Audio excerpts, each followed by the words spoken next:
Halo teman-teman, perkenalkan nama saya Farisna Livina Aulia Mahrani dari Program Studi Manajemen Sumber Daya Aquatik Angkatan 2019. Nah, di sini saya akan menjelaskan mengenai acara mangrove. Selamat menyaksikan. Mangrove merupakan jenis pepohonan khas yang hidup di sepanjang pantai atau muara yang masih dipengaruhi oleh pasang surut. Jenis mangrove yang biasa ditemukan yaitu Avicennia, Bruguiera, Caryopsis, dan Rhizophora. Avicennia dikenal sebagai belukar atau pohon yang tumbuh tegak dan menyebar. Bruguiera memiliki akar lutut yang fungsinya serupa dengan akar nafas dan hidup di sepanjang jalur air. Caryopsis merupakan vegetasi mangrove yang memiliki ciri akar pensil dan buah memanjang serta dapat hidup di tanah liat. Rhizophora merupakan tumbuhan yang memiliki akar menghujam ke tanah atau akar panjang, tumbuh pada area tanah berlumpur, halus, dalam, dan tergenang saat pasang normal. Zona mangrove terbagi menjadi 3. Yang pertama, zona proksimal merupakan zona yang terdekat dengan laut. Yang kedua yaitu zona middle merupakan zona yang terletak di antara laut dan darat. Dan yang ketiga adalah zona distal merupakan zona yang terjauh dari laut atau terbelakang. Mangrove memiliki fungsi yang sangat penting dalam memainkan peranan sebagai mata rantai di suatu perairan. Hutan mangrove digunakan sebagai tempat asuhan atau nursery spawning bagi biota laut. Selain itu, mangrove berperan sebagai produsen primer serta penghasil detritus bagi plankton. Konservasi mangrove sangat penting dilakukan karena fungsinya yang sangat penting bagi lingkungan serta fungsi biologis, fisiologis, kimia serta dapat mencegah erosi.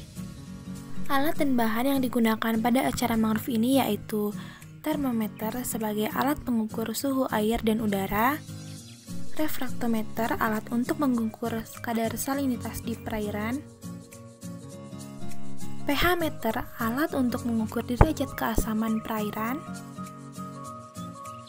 Selanjutnya, plastik clip untuk menampung wadah atau sampel seperti buah, daun, bunga, dan sersahan. Plastik 1 kg sebagai wadah sampel seperti biota. Lalu ada kertas label yang digunakan untuk memberi tanda atau label pada sampel. 2 botol untuk mengambil sampel air seperti salinitas dan pH. Pena waterproof sebagai alat untuk menulis di paper. Meteran jahit sebagai alat untuk membantu mengukur diameter batang mangrove. Tali rafia atau tambang 40 meter sebagai alat bantu dalam membuat area plot. Kertas yang dilaminating atau kertas sabak sebagai alat untuk mencatat. Dan selanjutnya ada clipboard sebagai alat untuk membantu mencatat data. Oke, di sini saya akan menjelaskan mengenai cara kerja pada praktikum mangrove. Langkah yang pertama yaitu membuat area plot pengamatan menggunakan tali tambang sepanjang 40 meter. Kemudian, jenis mangrove dalam area pengamatan diamati dan dihitung. Setelah itu, data jumlah tegakan, samayan, anakan, dan indukan diambil. Diameter samayan, anakan, indukan mangrove diukur. Kemudian, jenis biota yang ditemukan diamati dan dihitung. Tidak lupa untuk mencatat hasil pengamatan jenis mangrove pada lembar pengamatan. Selanjutnya dilakukan pengukuran suhu air dan suhu udara menggunakan termometer dengan didiamkan selama 3 menit agar suhu tidak berubah saat diambil data.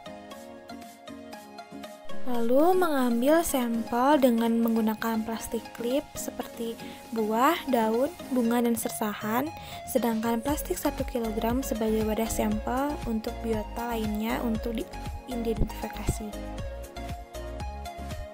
Langkah terakhir yaitu dilakukan dengan pengambilan sampel air menggunakan 2 botol, pengambilan pertama untuk mengukur pH, dan pengambilan kedua untuk mengukur salinitas. Tidak lupa juga untuk memberi label pada botol tersebut agar tidak tertukar. Jika sudah diberi label, maka sampel air, salinitas, dan pH akan diukur di laboratorium.